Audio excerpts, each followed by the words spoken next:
Welcome. In this edition of Down to Earth, we'll talk about some of the major species found in India that have been either under the vulnerable or endangered classification of IUCN. So, some of the very unique species. One question highly predictable for your upcoming UPSC prelims examination.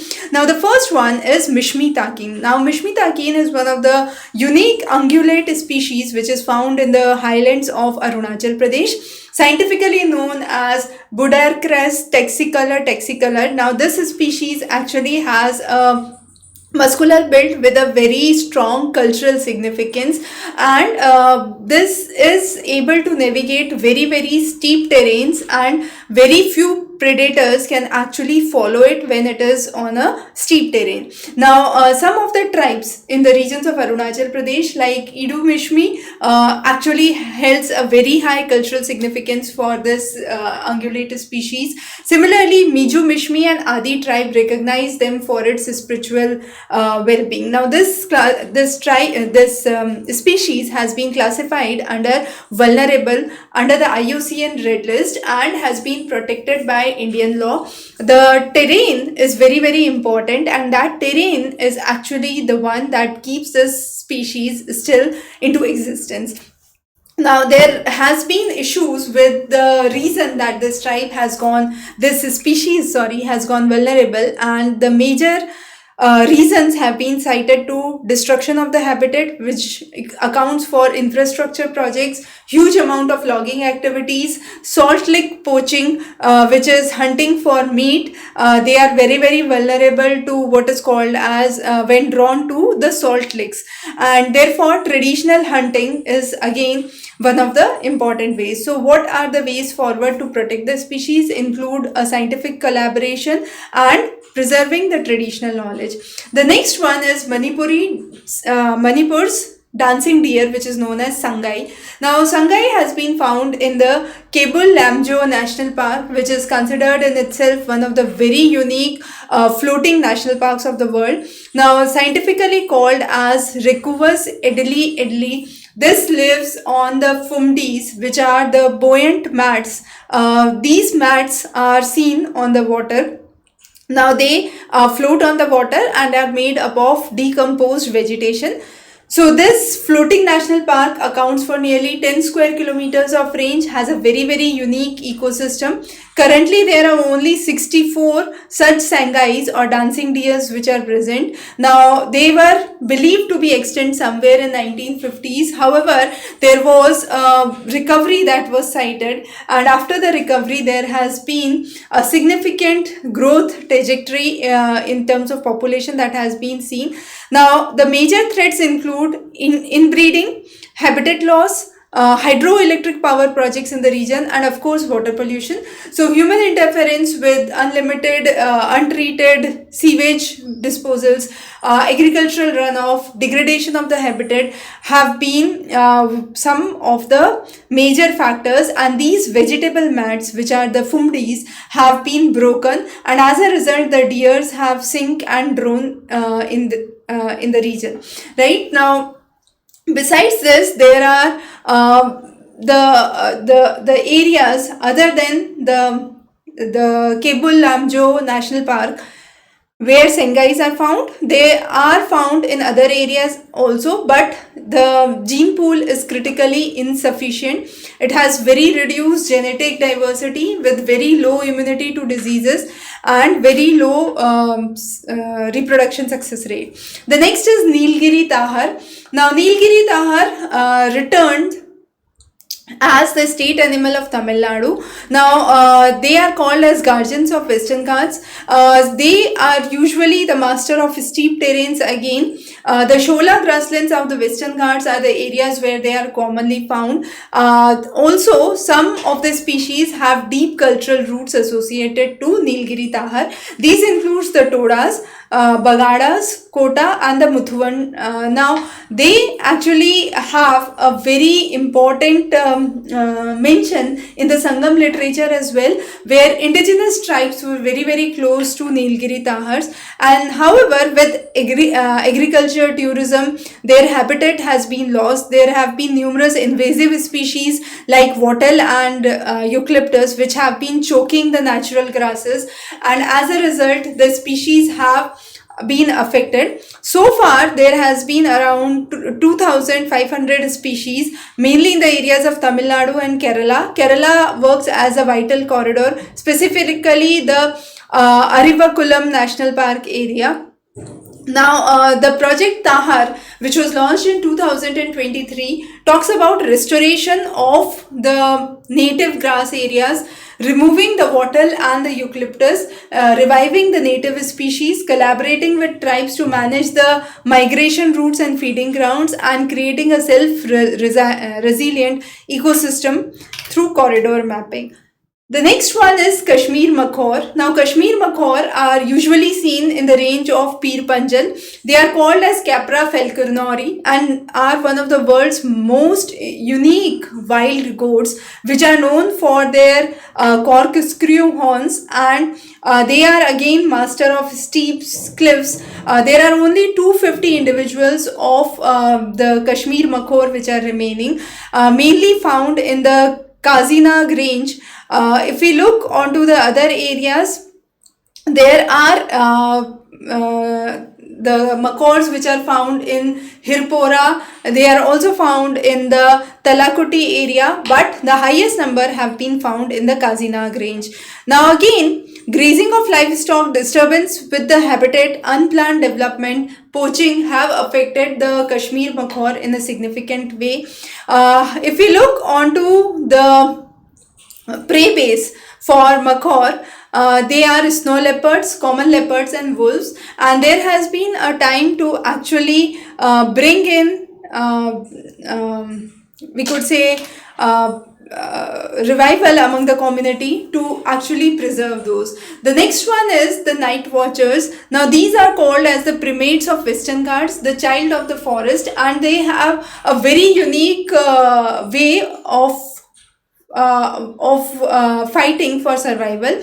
Now, if we talk about the evolutionary trend, the Lori actually, which is the species, is gray and slender and have an average length of 25 centimeters, weight around 400 grams only, but they are known for their unique night vision, a very strong grip, venom adaptation, and also for stealth. Now they are commonly seen in the areas of Kerala, Karnataka, Tamil Nadu, in the evergreen forest where there is a dense canopy, and even in the dry scrublands where fragmented land base is seen. Now there are numerous folklores associated to it. Kadu Papa is one such folklore, and there is myths around the species. Also, it has a very important ecological role for diet composition because these lories are voracious insectivores. So, and one of the few primates which are venomous. So, they use their brachial glands to secrete for the defense that they do, and therefore they are a very important pest controllers. Now their threat to survival is very important, mainly because of the habitat fragmentation, poaching, electrocution, road killing, and unregulated tourism in the area. For the conservation in the IUCN classification, it is considered under near threatened species. So restoration of the habitat, creating awareness, nocturnal monitoring where non-invasive studies are done to understand their night behavior, and bringing in strict policies are some of the important ones. The next one is Nilgiri langur. Now they are found at a height of somewhere around 300 to 2000 meters, vulnerable under IUCN classification, and specifically found in the regions of Western Ghats. They are called as golden spirit in the flagship species of montane forest of South India. Now, they rarely come down to the ground. They make loud calls across the valleys, and they also avoid human settlement. So these golden spirits or the Nilgiri langurs actually are arboreal. They are very very shy, have loud sounds, have a very strong social bonding, and do a very little ground movement. Their diet is very very specific. They are folivores, that means they mainly thrive on the foliage of the trees. They also are known for their multi-chambered stomach, which allows them to digest numerous leaves and seeds, which other animals cannot do. They are also an excellent seed dispersal agent, and they are known for the protecting the forest areas, because the tribes believe when the langurs make loud noise or they echo the calls, that means there is an approaching rain or a thunderstorm. Also, there are tribes like Kuramba tribe, which believes that they are the vital elements of the Shola forest. And then there are historical beliefs where they are hunted for medicinal purposes, because their body fat has certain presence which is very very important. So again, habitat loss, plantation expansion are some of the reasons for which they have seen a huge decline in the population and are now into the vulnerable classification. The next is Fairy's leaf monkey. Now, this is one of the very interesting primate species, also called as bee spectacle. Now, this is a species which is found mainly in the northeast. They have a very strong social bonding, have a very specific diet, specifically feed on leaves, again with a very unique multi-chambered stomach. Also, they are known for maintaining their territory. They have a very long tail for which they maintain the balance as they climb or jump from one branch to another, mainly found in the evergreen and deciduous forest areas of Assam, Tripura and Mizoram. Their original areas have a very high optimal cover. Also, they are found somewhere in the bamboo patches and rubber plantations, but the population is relatively less. Now, this langur has again a very complex stomach, as we said, but with the habitat loss there has been a risky behavior. They are now consuming the rubber leaves, which are highly toxic for them, and this has created a new threat to the population because it badly affects their health and digestive system. So conservation crisis has been there. Again, restoration, corridor connectivity and community engagement are some of the steps that must be taken carefully. Okay, so that was this. Now coming on to the next one, which is the Gee's golden langur, known for its presence in Assam. Now this was identified by Edward Pritchard Gede and therefore called as Gede golden langur. It is again found in the regions of Assam, Bhutan, known for its black face, golden coat and a long tail. Now it is arboreal. It relies mainly on the canopy, has leaf eating behavior, lives in small family units and rarely comes onto the ground. It is known for its vertical world. It has a very high upper range, mainly found in the Manas National Park, Chakrashila Wildlife Sanctuary, Kakochina Reserved Forest and Raimona National Park. Now, if the canopy is healthy, there has been a huge presence of Gee golden langur. However, with infrastructure forced movement, there has been a lot of mortality which has been associated to it. So again, bringing in reduction in the mortality by making forest corridors, community awareness is important. The next is apes in the stories, the western hollow gibbon. Now it is in the northeast that gibbon was not just a wild fauna, but it was also considered as a very good neighbor, a singer in the morning singer of the morning songs and a guardian of the canopy. So mainly in the areas of northeast India, there are numerous western hollow gibbons that are found. Now there are again traditions linked to it. The Karbi legend talks about the haunting songs which are associated with the festival and the rhythms of the life. Then you have the Idumishmi tribe which regards gibbons as sacred. There are ancient stories which forbid harming of the apes and protecting them. Digru Mishmi is again one species which believes their morning call as onyms. However, there is Miju Mishmi tribe which says that there are deep ecological knowledges related to the golden gill angur. Now again, this Western hollow gibbon is known for its brachiation. The forelimbs are very very powerful. They can easily swing from one stem to another, and they live in small families. They mainly survive on fruits, then leaves and a little of flowers. Across the Seven Sisters, these species are found. Although called as the Western hollow gibbon, it's important they are not found in the regions of Western Ghat, they are found in the northeast areas. So wherever there is land fragmentation, agricultural expansion, there has been a significant impact onto the population. So conservation strategies again become important. In the Western Ghats, the lion-tailed macaw is one of the very important species of primate which is fighting for its survival in the rainforest. Less than 2,500 species are remaining. Now in 70s, there was hydroelectric power project where this issue was brought in. Then the Silent Valley was declared as silent, saving the habitat of the lion-tailed macaws. Now, besides the Silent Valley, the population is seen in Annamalai, Nilapatti, Agasthamalya, Kudramukh and Kakanad Mundathari areas. So all of these areas have seen the presence of the species mainly surviving on fruits and leaves, a small proportion on insects and small animals, but mainly it's frugivorous, that is surviving on fruits.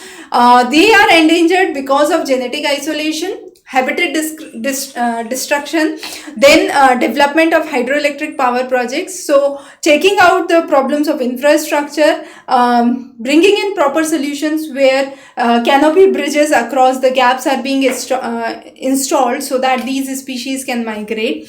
The next is Whiskers All Equiver, the royal pikas in high Himalayas. Now these royal pika, which is also called as the Okotana royale, this is a rabbit-like species which is seen in the slopes of Western Ghat.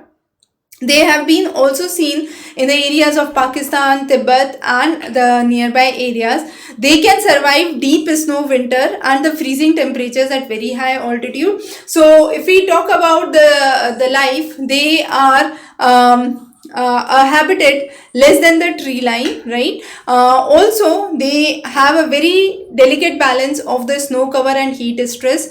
Some of the important species of the Alps include snow leopard, red fox, marten and royal pika. Royal pika is also one of the primary consumers and the biomass producer. The species has been affected because of rising temperatures, genetic isolation and food insecurity. There has been a significant decline in the habitat suitability for this species, which is pika. The pygmy hog, which is one of the very rarest, tiniest wild pig found in India, in Assam. Now this is one of the very small cousins of a pig. While the domestic pig is considered heavyweight, this pygmy hog has a weight only of around 9 kg, in contrast to the average weight of the pig, which is around 250 kgs. Height somewhere only around 25 centimeters with 65 centimeters of length. This species are known as a keystone species because they dig into the roots and therefore lead to soil aeration, are an important mechanism for seed dispersal and are an indicator of the health of the soil. So some of the areas from where it is extinct includes Uttar Pradesh, Bihar, North Bengal and Nepal. However, it has been seen in Manas National Park, Assam and Orang National Park again in Assam. Now, Again, it has been affected by diseases, habitat loss, burning of the grasses. They have been introduced in wild as well as captivity. In captivity, there are around 90 species which have been brought. However, in wild, there are more than 350 species which have been reintroduced. There has been the collaboration with Assam Forest Department, which has been working forward with Dural Wildlife Trust to preserve the pygmy hogs. And the first release was seen in 2008. The current population in the Orang National Park has increased somewhere to 250. These small pigs have a vital future. So restoring the sub-Himalayan ecosystem has been one of the major ideas. The next is Madras hedgehog. Now this is one of the endemic nocturnal species which is also called as thorn mouse and seen in the scrub forest. The body weight is very less, somewhere around 300 grams with a lifespan of 5 to 6 years, 100% endemic to the peninsular area. Now this is one of the species which have been affected mainly by the habitat loss, the ecosystem loss. They are usually seen in the farmland edges, grasslands and dry scrublands, mainly in the areas of Palakkad Gaps in Kerala, Tamil Nadu, Andhra Pradesh and Karnataka. They are a natural pest controller because these Madras hedgehogs forage during the night time. They consume a variety of invertebrates, pests, snails, and therefore balance the ecosystem. So the threat to the survival includes mainly, as we said, the habitat loss. And Tamil Nadu state government has brought up ideas to conserve this because they believe healthy hedgehog is a healthy scrub population in the region. The next is fishing cat. Now, fishing cat is one of the state animals of West Bengal. It's not average wildcat, but it is adapted to wetland. It swims in rivers. It is hunting for fishes and therefore it is called as fishing cat. Okay, so again an indicator of good healthy ecosystem. It has a semi-webbed feet so that it can paddle into the water, swim. It has water resistant coat and has a very special ear which allows them to keep the water out when they are actually hunting underwater. So these cats, which are called as fishing cats, are very unique. They do not climb on the trees normally. They are having a very strong night vision. They can hide themselves on the mud areas. They can catch the fish with a very good swimming capability. Again, vulnerable, population somewhere around 7,000 to 10,000. Now, agricultural expansion and aquaculture is some of the very basic areas because of which this species has been declining. The predator loss has been seen and its impact on the population has been witnessed.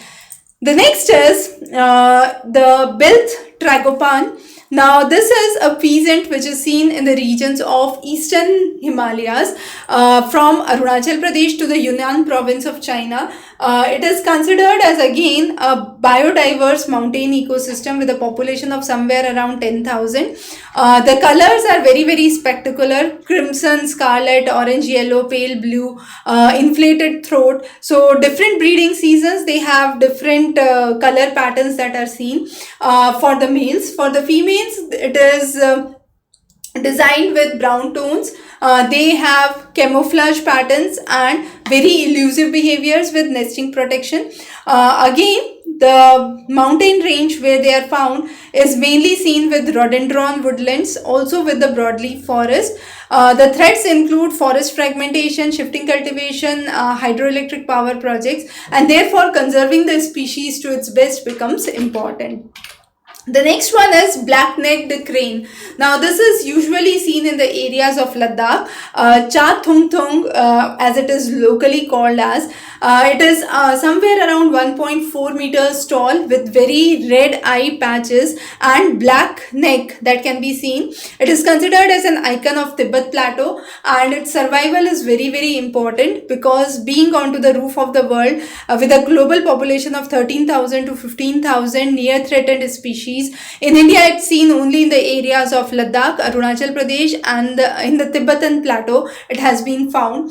Now, there have been legal protections which has been protected under it. Some of the most important threat to it includes the feral dog. Now, free-ranging dogs actually raid the nest and attack the birds, and this is one of the most important issues that have been seen in the areas of Ladakh. Despite of this, we have other anthropogenic causes which include tourism, climate change, loss of habitat because of infrastructural development. But controlling predators, specifically the feral dogs, is very important to check the population. Jujurana is considered as a king of birds. Now, again, this is a very important species with vibrant colors, deep blue throat. They have red face and fleshy blue horns which are seen.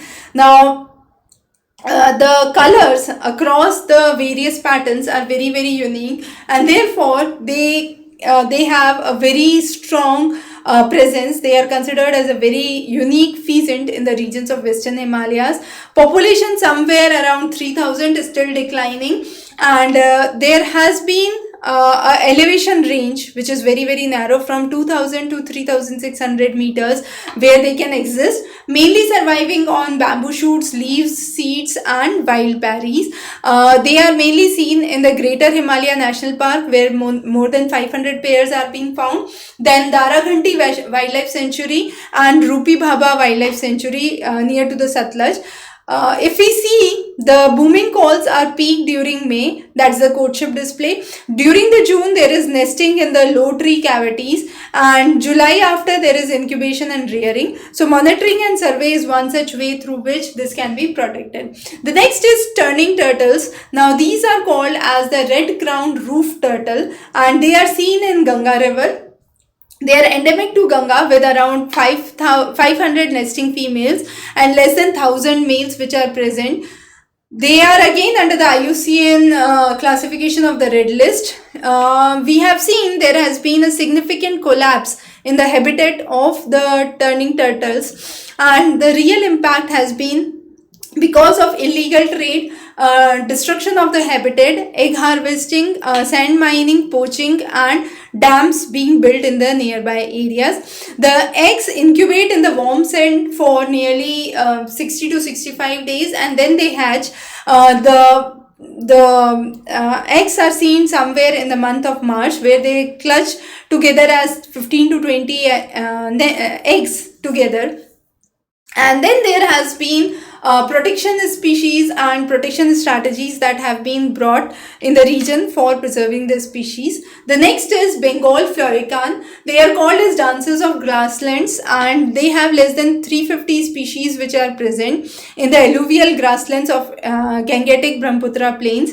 Now there has been a global population split with a very few Indian population and a large amount of Cambodia population in Cambodia which has been seen. Now the appearance has a black plumage with striking white wings which are present. Now mainly found in Manas, Kaziranga, Dudhwa, Orang, Dibru Sakhya and Kobi Karibi National Park. The major threats to this species include the loss of habitat, agricultural expansion and fire management, and then there has been a significant impact on the community which has to be taken into account. The next is the fight to save the Indus River dolphin. Now there have been sensory adaptations for various purposes. These includes the Indus River dolphins, tactile sensitivity, echolocation reliance and the turbidity adaptation. Now this locally known as Bulan is one of the very important species and considered as guardian of the river. It is found only in the 70-kilometer stretch of the Bias River called as Indus River dolphin, and it is functionally blind. It relies only on the biological sonar to navigate the heavy channels in Punjab.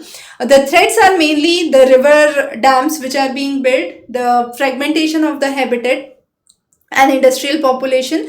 So Bias Bridge in the upper stream, then 70-kilometer protected stretch, and then downstream is the Harik River, Harik Dam area, which has been seen. So there has been conservation strategies since 2007 where recovery was seen, and then 2017 where the conservation drive under the Bias River Conservation Reserve, and in 2025 a critical juncture was reached with a population of 3, which has been brought into immediate protection, and there has been the dolphin mitra adoption which has been seen. The next is black-necked crane, specifically considered as the state bird of Ladakh. We have already focused on it before as well.